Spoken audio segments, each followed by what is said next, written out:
2% VAT increase.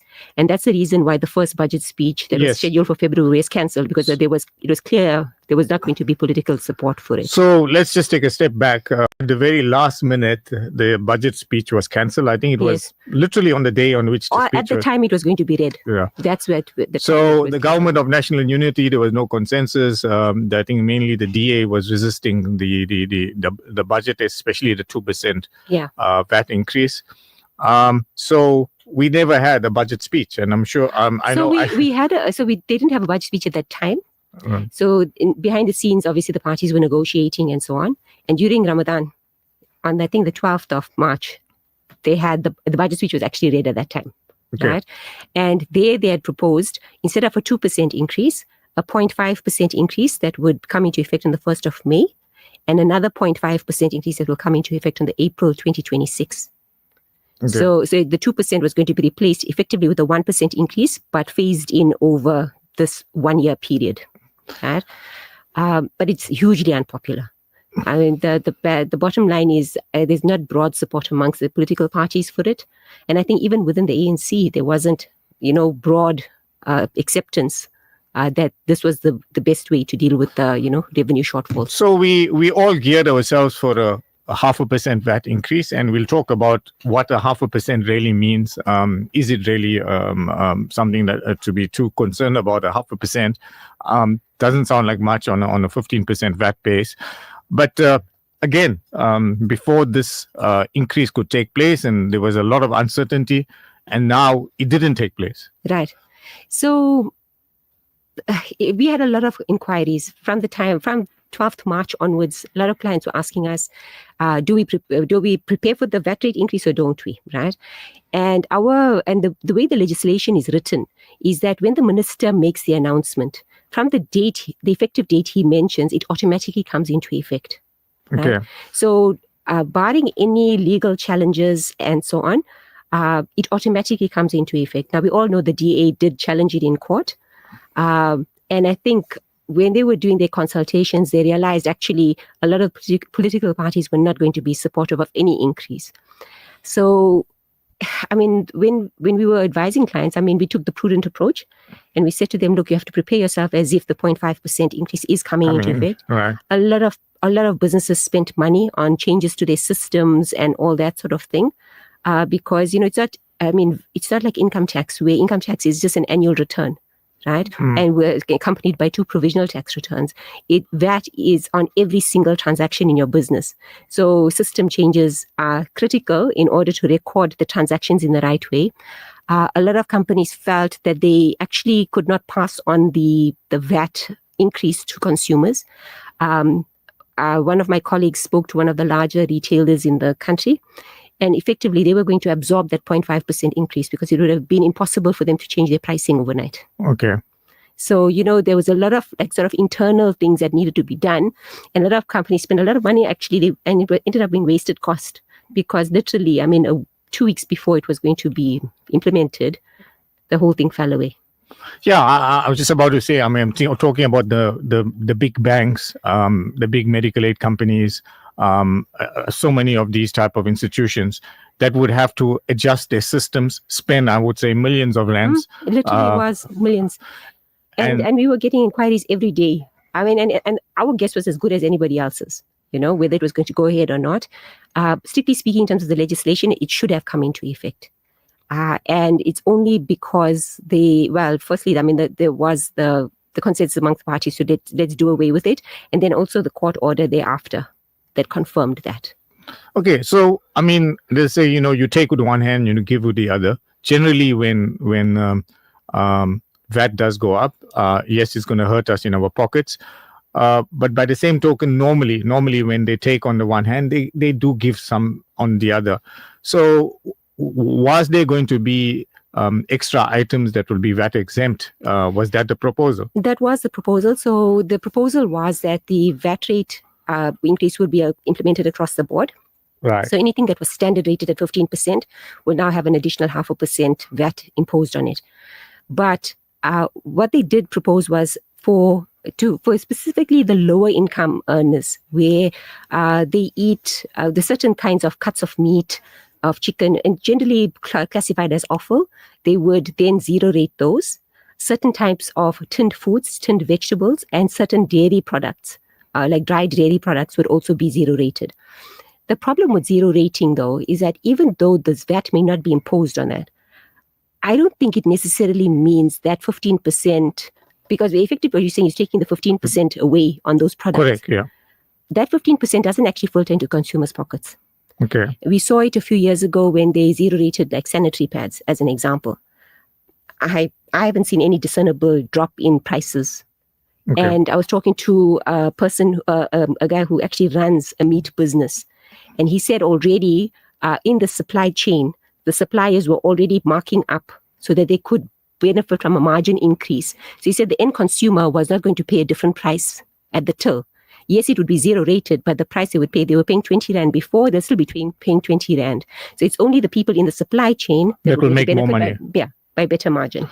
Also, I'm saying is that when you zero rate products, it also somehow encourages people to kind of not pay or jipper the system, so to speak, not pay across the correct VAT on items, or mark other items as zero rated items. There's always was running a butchery business, whereas everything previously would have been standard rated. Yeah. Now suddenly their VAT reporting is going to be a lot more complex, and it would be, it'll be suspicious if 90% of the business is now offal business, right? Sure, yeah. But that would be. But that's what happens. Misclassify things. Yeah. So in the end of the day, the Mr. Revenue who's going to wanting to collect all this extra money, he's really not going to see the benefit of a lot of that. No, and the consumer particularly is not going to see the benefit.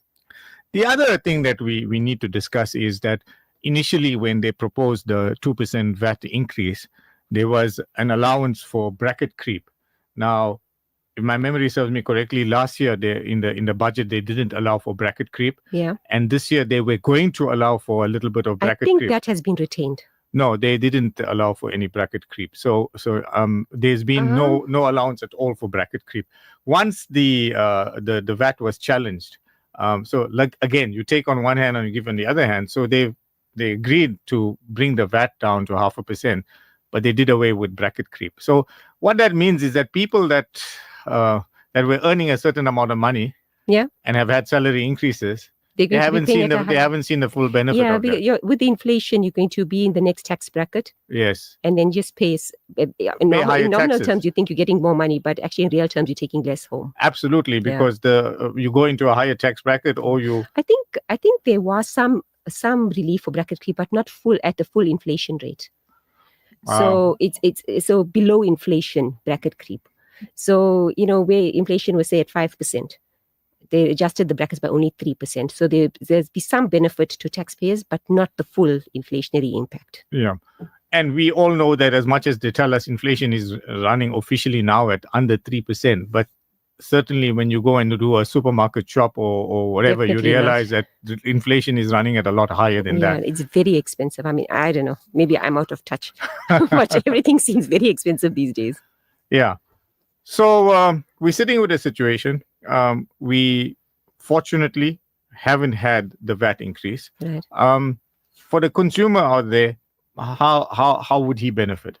Well, remember, VAT is a tax on final domestic consumption, right? And effectively, it's the consumer, the person on the street that actually pays the tax, because it's built in, it's inherent in the cost of the goods and services that they acquire, right? So any increase in VAT will result in an increase in prices. And automatically, it's going to have an inflationary impact. There's no way around that. In the short term, like I gave you the example of the retailer earlier, they were going to absorb the 5.5% increase. But as time goes, they're going to be adjusting their pricing, and you'll see that coming through in the price of goods on the shelf. In the short term, it can also be a marketing tool for people to say, "Yeah, but it's very short term." At the end of the day, what you're doing is taking money out of the economy, and you're putting it into SARS pocket. Somebody's paying for it, and that's the consumer. Okay. And as I told you earlier, 0.5%. A 1% increase in VAT takes out 30 billion and puts it into SARS pocket. So a 1% increase. 1% increase. Is 30 billion. 30 billion. So it's a substantial amount of money. Yeah. So 0.5% increase is about 15 billion. About 15 billion. Okay. That's a lot of money to take out of the system. And effectively what you're doing is you're squeezing consumers, because that's 15 billion. They can't spend on other consumption. They can't save, So that's a lot of money, even though 0.5% doesn't sound like a lot. When you take it across the whole population and for all they consume, it's a lot of money to take out of the system to put it into SARS pocket, and who knows where that money is going. Yeah. So we back to square one. We have a situation where the government is not going to get this extra revenue. Right. There's going to be a massive shortfall that's going to have to be financed in some way or the other. And as you quite rightly said at the beginning, more or less financed by borrowing. So our borrowing keep going up. We find a large amount of money each year being spent on just servicing our interest bill. So the fact that the VAT increase hasn't come in hasn't solved our problem.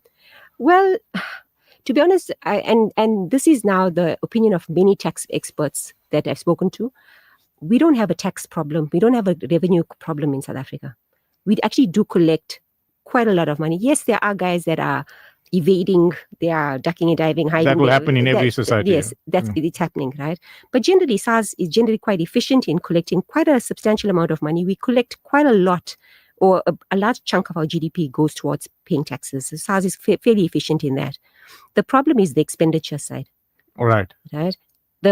It's what it's being spent on. And there's a huge amount of wastage. Okay. I think there's a lot of scope. And I think I think the DA has said it a few times, right? That there's a lot of scope to actually cut expenditure without necessarily affecting service delivery.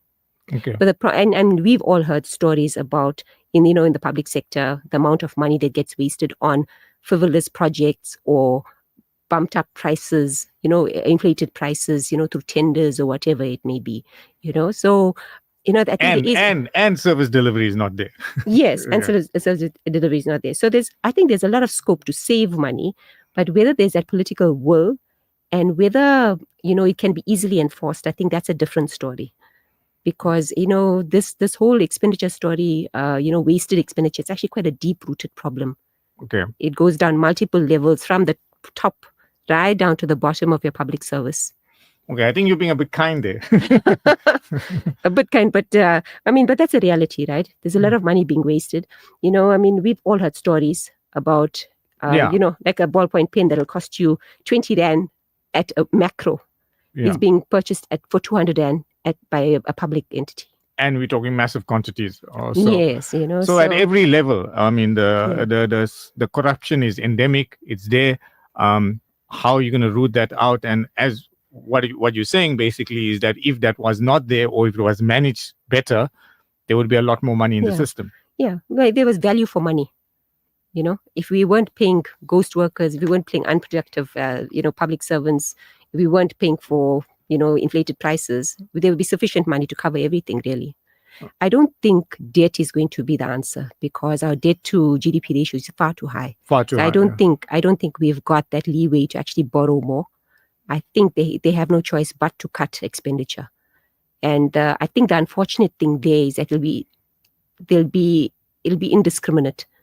And, cuts may come out of budgets where we should be spending more.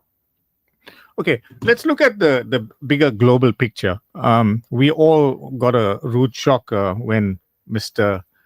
Donald Duck Trump announced his tariff increases that were at different levels for different countries. And I think we were cast in at about 35% or something. And the knee-jerk reaction to that was an immediate spike in the rand in terms of the depreciation of the rand. I think we suddenly went from about being quite stable in the mid 1840s, 1850s, and suddenly within 2 days we were sitting at 1979 or whatever. Which the impact of something like that on the economy. Well, look, I think the rand is not really a stable currency. And we've seen steady depreciation over the years. Yeah. I saw predictions 2 years ago that we're going to be sitting, by 2025, we'll be sitting at 25 Rand to the Fortunately, dollar. So that we're now didn't below happen. 20 still. So that's at least one. Well, good thing. I must say, in the But- last 2 to 3 years, the rand has behaved itself, so to speak, and But the thing is that it's not within our own control. right. Yeah. We are subject to the market forces, and the reality is that it's all external flow of funds that impact our rand. It's Okay. not you and I buying small quantities cross border. It's No. going to be the big money flows, the big foreign direct investment, guys pulling out their money from the bond, from government, South African government bonds, things like that impact our rand. It's not It's not the small container or two that we're bringing in, or the foreign currency that we're using for our. And I wouldn't be surprised if there's still some manipulation. Well, there could well be. But anyhow, I mean, post the tariff story from Mr. Trump, the rand seems to have behaved itself again. Today, I see it was at its best level, so over a month, it's sitting at about 1830. So, alhamdulillah, it's come back to reasonable levels, and I think that we do see a benefit of that in the fuel prices on a monthly basis. Yeah. Well, look, I think we've come to just like live with it. Yeah. That it's we used to now having many shocks, and it seems like as soon as a shock to the system, the rand is the first thing that's the indicator of what's going on. Yeah. And I mean, you said it earlier on. I think there's a lot of knee-jerk reactions. Yeah. But again, we're a small country. We really don't feature in terms of the world GDP. But yet our currency is a very tradable currency, and maybe sometimes people take advantage of that. Yeah. I think you're right. Look, I'm not a currency expert. You probably know better than I do on this one. Okay.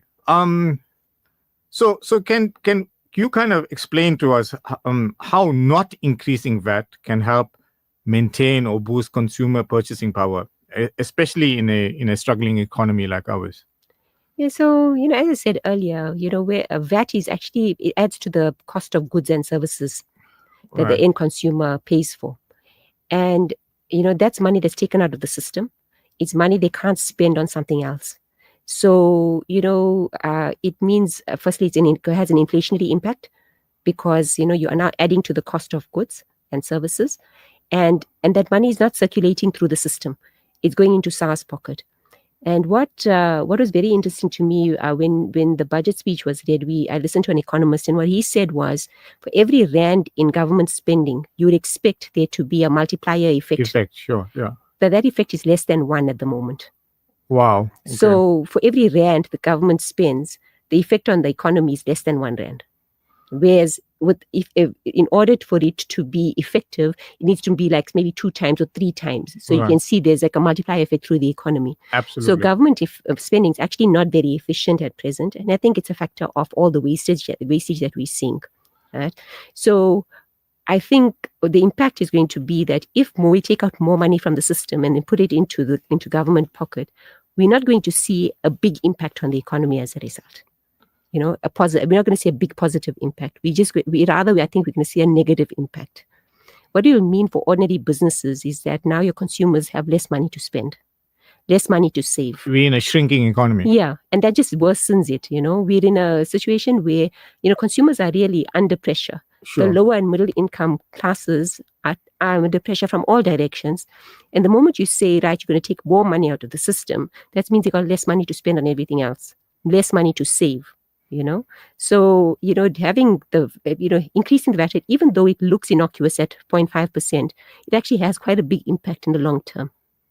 Okay. I'm sure the government is also under pressure from the employees of government, and I mean they make up a large number, who expect a certain salary increase each year, and if they don't get that salary increase, then it leads to strikes and boycotts and things like that. So there's a balancing act again there, where government is having to give in to the needs of their employees. They don't need strikes in the economy, but that doesn't help anybody. So there's a lot of wastage, but your expenditure is going up all the time, and I would think salaries make up a large percentage of your bill. It does. I think there's 2 parts to it, right? One is you've got those dedicated civil servants that work really hard and they earn their pay. Right. Then you've got another bunch that are just there to collect the paycheck and not do anything or not do much. And we see that. and depend on backhanders to maintain Yes. a standard of living. So you've got those two buckets, right? I have nothing against civil servants who do their fair share. Right. You know, And they're entitled to their salaries. They're entitled to their salary. They're quite entitled to ask for an increase because we all know the cost of living has increased. Right. You know, we spoke earlier about, you know, the prices in the shops. That we, you know, it's far more than what we think. You know, the inflationary amount, the inflation that's being published and so on. So, you know, I don't blame civil servants for saying, you know what, we need a decent increase because our salaries are being eroded. Right. I fully understand that. But the bottom line is that we've got a lot of wastage in the system as far as public servants go as well. We've got those people that are, you know, not pulling their weight. Right. We've got those guys that are suspended on full pay and whatever else. On the gravy train. Yeah, so we need to root that out. I don't know whether there's that appetite to do something like that. I've heard that there's a program where they want to reduce the size of the public service through voluntary sort of retrenchment packages and things like that. Right. But the risk with something like that is you're going to lose the good guys.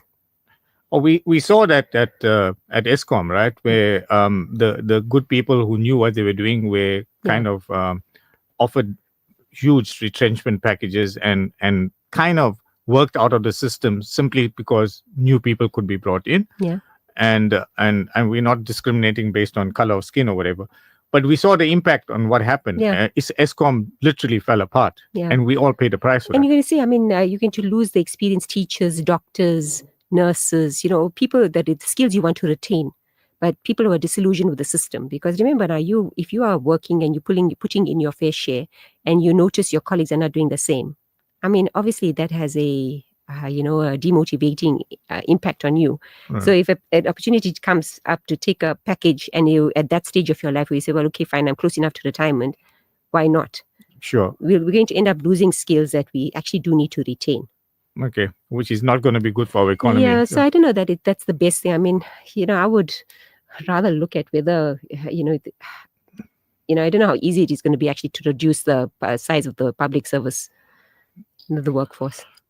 Well, if we had a right-sized public service, and we had an efficient public service where everybody was pulling their weight, then alhamdulillah, I think we would be in a great situation. Yeah. On the revenue side, I'm looking at it on a macro level. We find gold at an all-time high, and we know South Africa has traditionally been a gold mining country. So wouldn't the fact that we have an all-time dollar high on gold lead to mining companies being more profitable and per se extra revenue as well? But it's not. I said, remember we went through a point where SARS was shooting the lights out, but that was because of the resource boom. Yeah. Right, yeah. And that was across various resources. It was not only gold. It was platinum, copper, the whole. The whole lot, right? And that's fallen away somewhat. Gold itself, yes, we'll see more revenue coming out of it simply because now it's selling at a higher price. Gold mining companies will pay more. Yes. They'll pay more royalties as well, mining royalties. That's paid to government, and they would, so we'll see. So their profitability should be higher, right? Yeah, they should be. They should be in theory higher because of the gold price. Right. But I think that's short-lived. And also, isn't our gold mining sector in decline as well?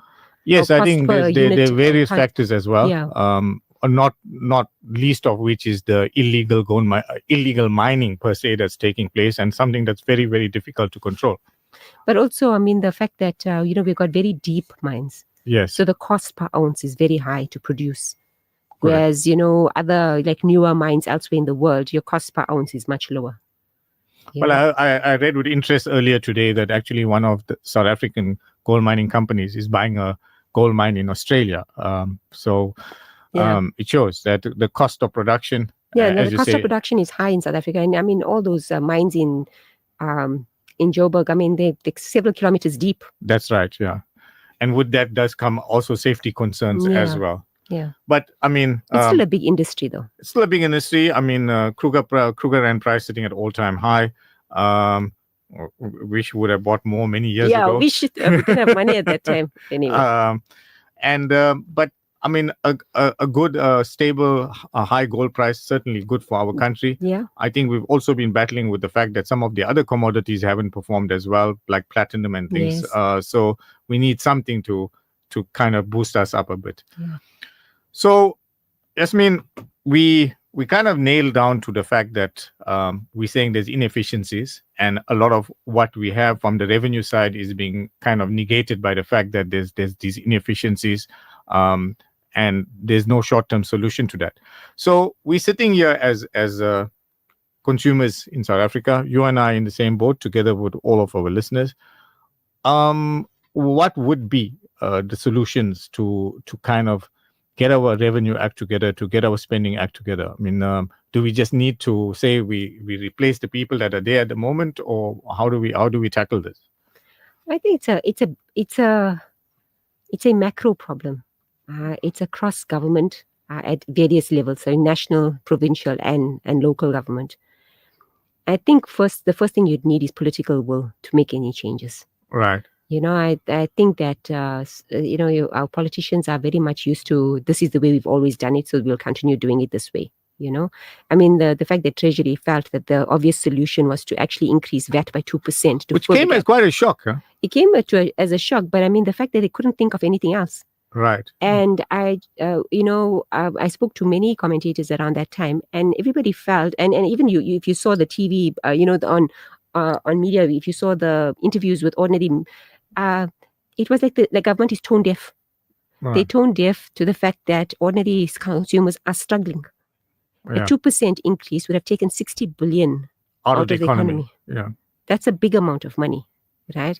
Yes, in theory, it should fill your, but I mean, what is the long-term impact of that? Or even in the short term, people don't have enough money to buy the necessities anymore. Well, the question is, we're not getting a bang for our buck, so to speak. Yes. As you rightfully said earlier, when they do take this money away, are they spending it in the correct way? You're not getting the multiplier effect, which basically... it's not like you can see that government spending R1, the impact on the economy is more than that R1. It's less than R1 at the moment. So you might as well keep the money in your own pocket, actually.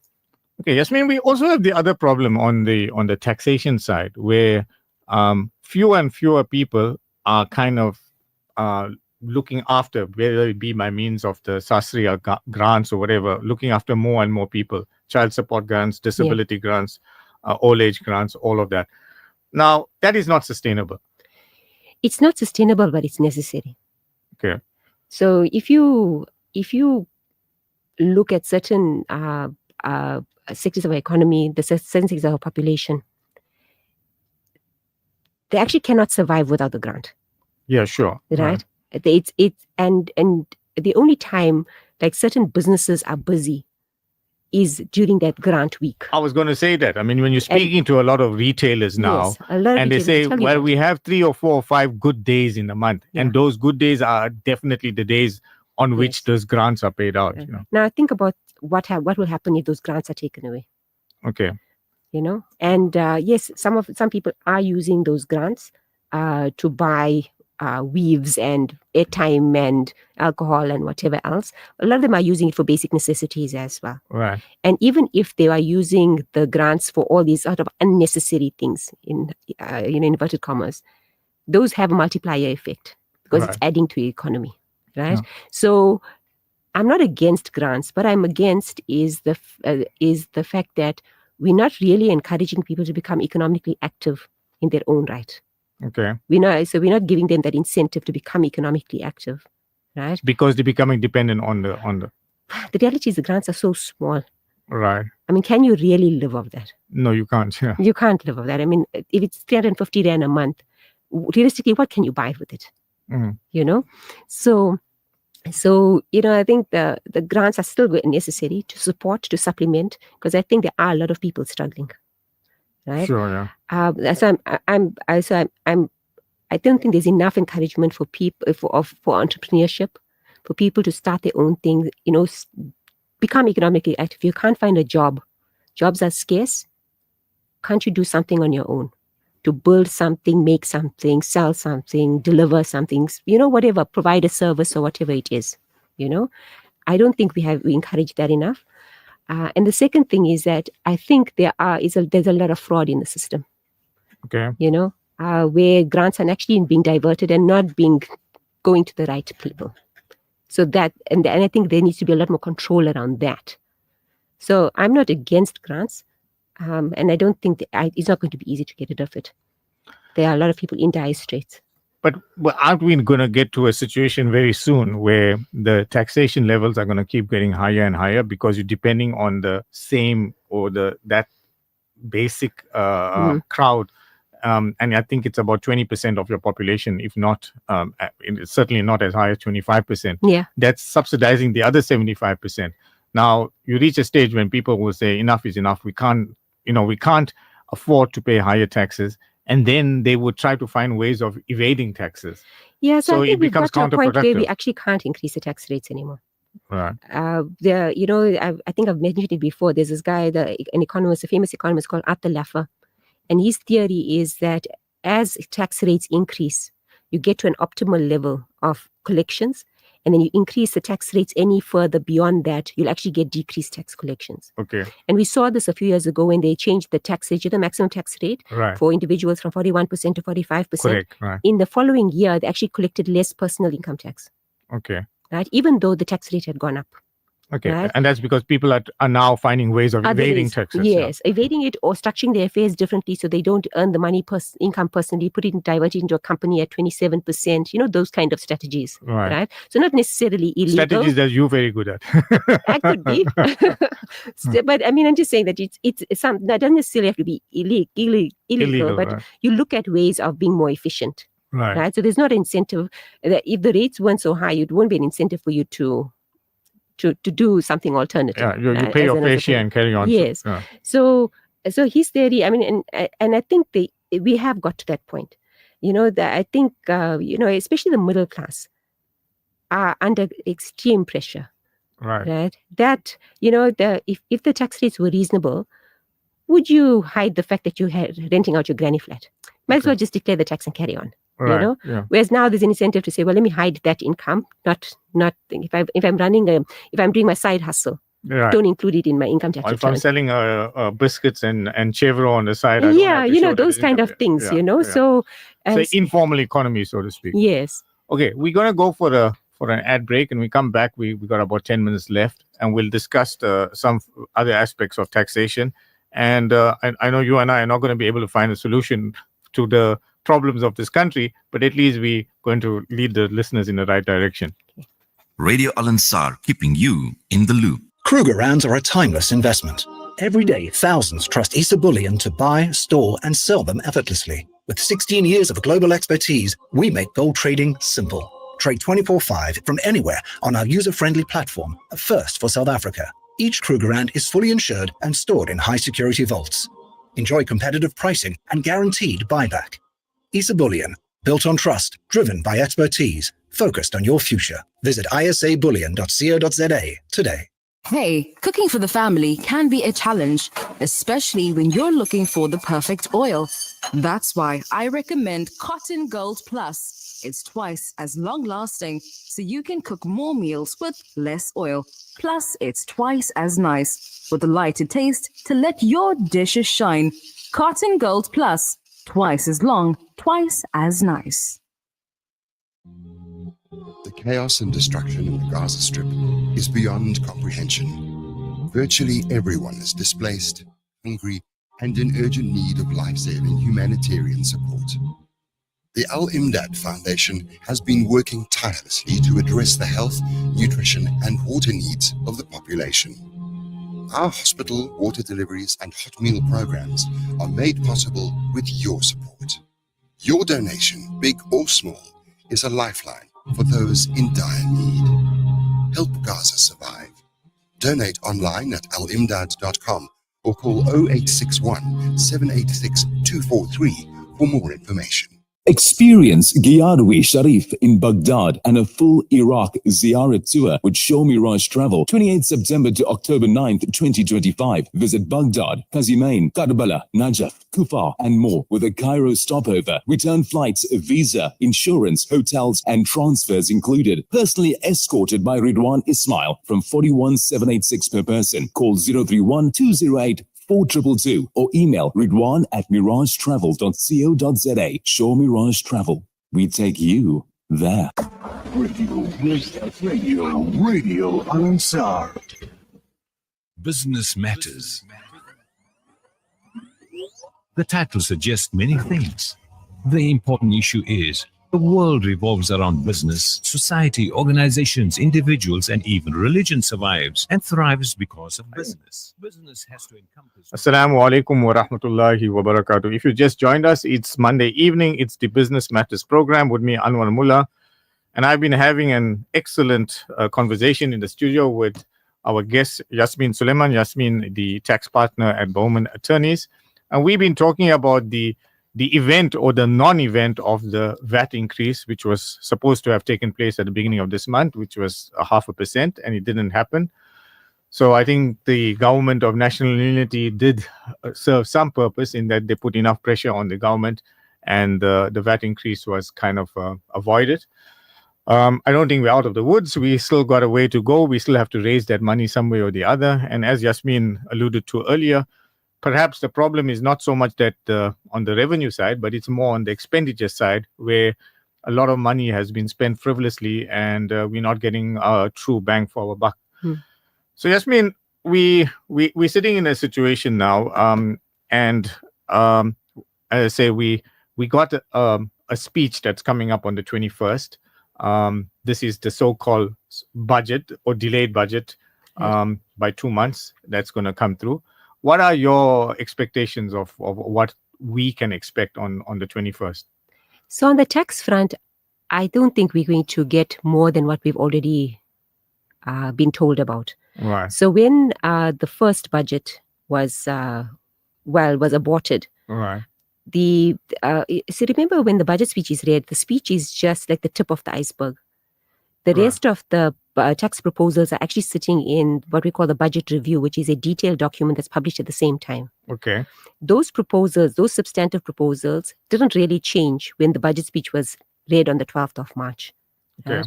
Those are already public information. We think those are still going to come into effect. So there's a whole host of different proposals that are made in those. We'll see it. I think we'll see it in coming out in legislation in July. So I don't expect the substantive, proposals for changes to the tax legislation is going to actually change. In terms of the big proposals, we know that there's not going to be a VAT rate increase. Right. Right. We know that transfer duty rates have been relaxed. There's a partial, relaxation of tax brackets.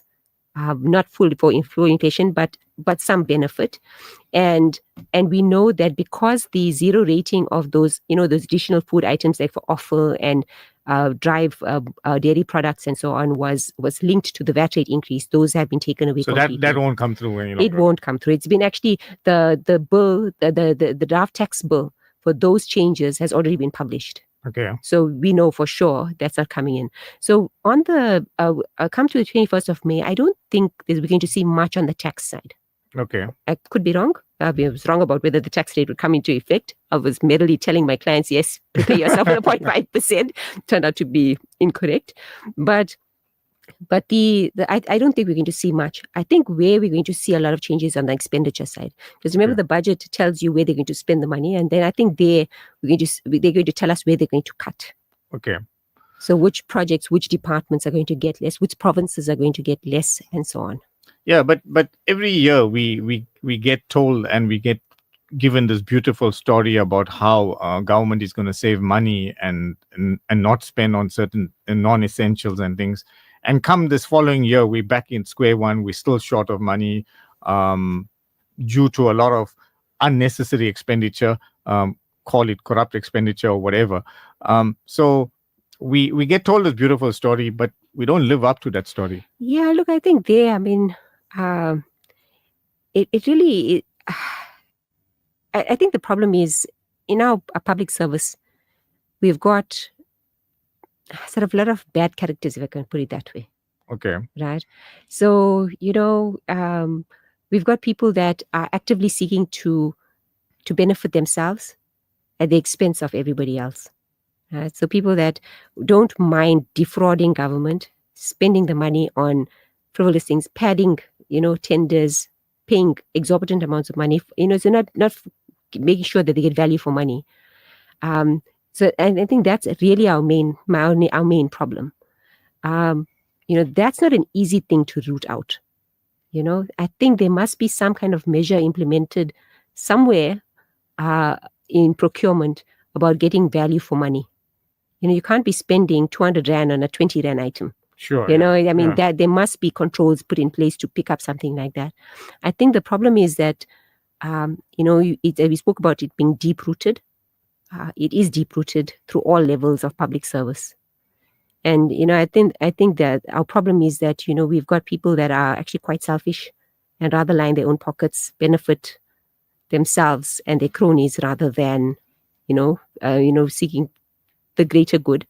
And the problem is those that seek to police them are targeted. Sure. So I don't think it's easy to be a whistleblower. I don't think it's easy to enforce the rules. You could easily lose your life or be threatened. Your family could be threatened quite easily because life is cheap. Absolutely. Yeah. Look, we maybe can't control everything that happens on the macro level, but let's just talk, and we have a few minutes left, on a community level, us as the Muslim community. And I'm sorry to say, but we haven't cut back on our expenditure. We still are seeing this lavishness carrying on in our lives at local level. And maybe there's a wake-up call for us to say, hey guys, maybe cut back on your wedding expenditures, or cut back on just your general expenditure. Put some money aside for a rainy day, so to speak, because the good times may not last forever. Can I take it one step further and say something controversial then? Yes. Right? When you see reports of corruption in the paper, right, how often do you find there's an Indian person and very often a Muslim person behind it? Okay. Who doesn't mind paying the backhand, paying the bribes, the facilitation payments, and so on. We've heard it. There's lots of stories going around. And I think that's a big disappointment. That people are willing to just think for themselves, think of themselves only, and there's no like morals and ethics and all that sort of thing. Okay.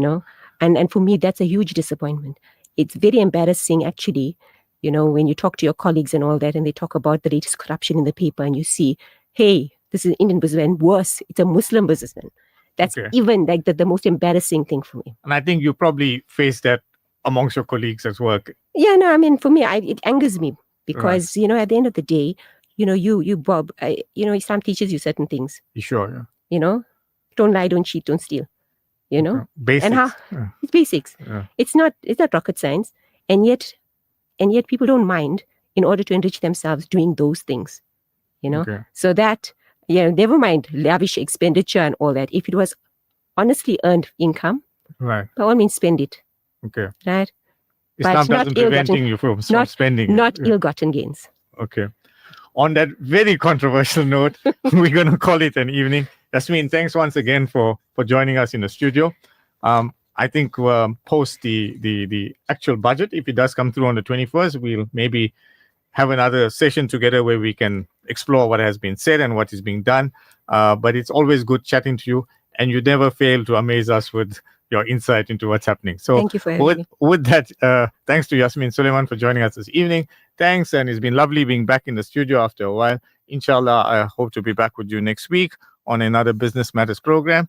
And I think Yasmin has left us with enough food for thought for this evening. So with that, it was Assalamu alaikum wa rahmatullahi wa barakatuh. Business Matters. The title suggests many things. The important issue is